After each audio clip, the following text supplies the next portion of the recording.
Hey friends, so let's explore the Canva dashboard. Once you've logged in and you're all signed in onto Canva, this is the initial landing page, if you will, that you'll see. This is Canva's homepage. And if you ever get lost within the website, you can always hover over to the top left corner and click on that blue button that says Canva, or the blue icon I should say, and that will always take you home. No matter where you are, it'll always bring you right back to this home page. Okay, so let's explore what we're looking at. Right here on the top middle here, you'll see Canva search bar. Here you can type in anything that you're looking for and Canva's suggestions will populate. So let's say you're looking to create something for Instagram and you type in Instagram, or Insta in this case. All of Canva's suggestions that are relevant will populate. And as you can see, there's 3 tabs here. You have all, your designs, and templates.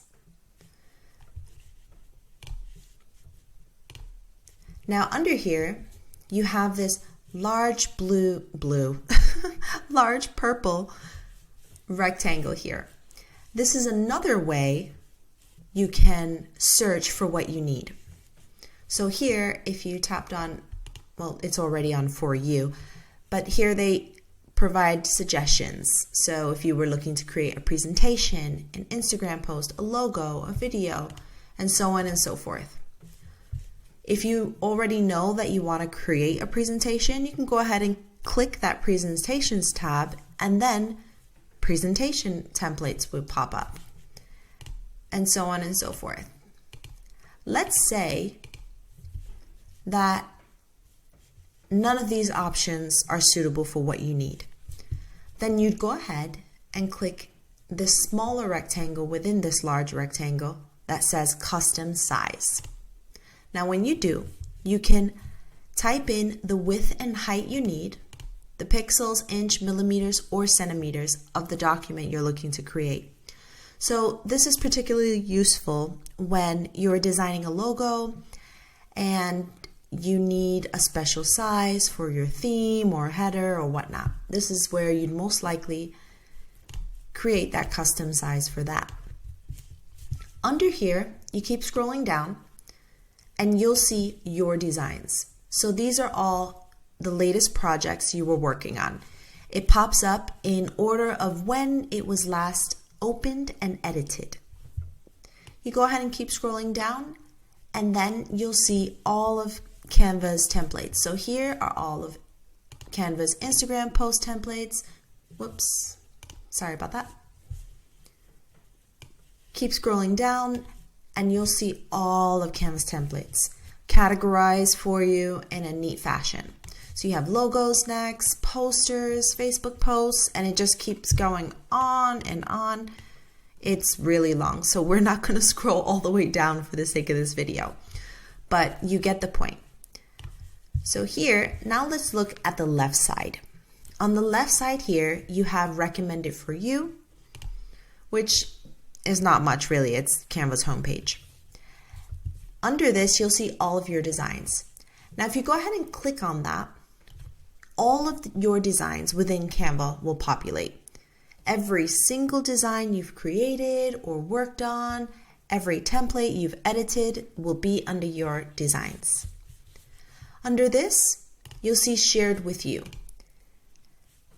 In this section, you'll find all of the templates that have ever been shared with you, all of the projects or designs you've ever edited or viewed will be here. Under this, you'll see your brand kit. And here is where you will see your brand logos, your brand colors, your brand fonts, if you have Canva Pro. If you don't have Canva Pro, I do not believe you will see this option. And if you do have Canva Pro, you can upload your fonts as well right here where it says upload a font. Next up, we have our content planner. And if you're using Canva to schedule your social media posts and you've connected your accounts, you can do that here. You'd be able to automatically schedule out designs that you've created right from within Canva directly to the social media platform of your choice. Under this, you have all of your folders. If you've never created a folder before, this will be quite empty for you. I do recommend you create a folder, which you can do hovering over to the top right corner where it says create a new folder. And you'd go ahead, name your folder, and then you'd be able to organize and place items within these folders, which makes it really easy to organize everything you've got and find things fast. Under this, you have trash. So any design you've ever deleted will be here. I'm actually not sure how long things will stay in the trash. I'm not sure if there's a day limit or anything like that, so I definitely would not rely on this. Under here, you'll see team. I'm pretty sure this is a Canva Pro option, but if you have a team, this is where you'd collaborate with them. And of course, if you needed to invite members, this is where you'd do that. Let's hover over back all the way up to the top. And here is another way to reach the home page. You can click on home or Canva's logo. Next to that, you'll see templates. And now a drop-down menu pops up. Here is just yet another way to find the templates that you need. Canva is incredibly user-friendly. And quite honestly, all of these places will lead you to the same destinations. Here you see Instagram posts. Let's go ahead and just click that. If you notice, this is the same page that populated earlier. Let me show you here. If you go ahead and scroll down and see Instagram posts, hover over all the way to the right, click see all, and now we've landed on this same page yet again. And of course, if you typed in Instagram posts right at the top in the search bar, it would also bring you to this same page.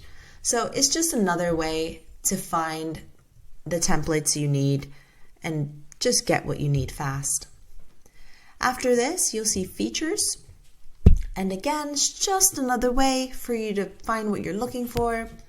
They categorize all of these things. So you have photos, icons. If you're looking to use Canva to print products or to design products that you're printing, you could search for that here. Apps, these are all the apps and integrations that Canva offers, which is really, really cool. After that, you've got Explore. So if you do have a team, this is where you'd collaborate. And of course, last but not least, you have the download. So if you wanted to download the app for your computer, instead of using the browser, you could do that. It's always an option. Thereafter that, after the search bar here, you have a question mark icon. If you click that, you'll land on Canva's Help Center. So if you ever needed to contact Canva with a problem, or you just wanted to search the FAQs, this is where you do it. After that, you have your account settings. Here is where you'd find all your information. If you're wondering what email you used to sign up, you needed to change your password. If you needed to edit your credit card for your billing, this is where you do it here. And yet again, another way to reach your design. If you click on create a design up here in this small rectangle, it's another way to find what you're looking for. I hope you found this helpful, and I'll see you in the next video.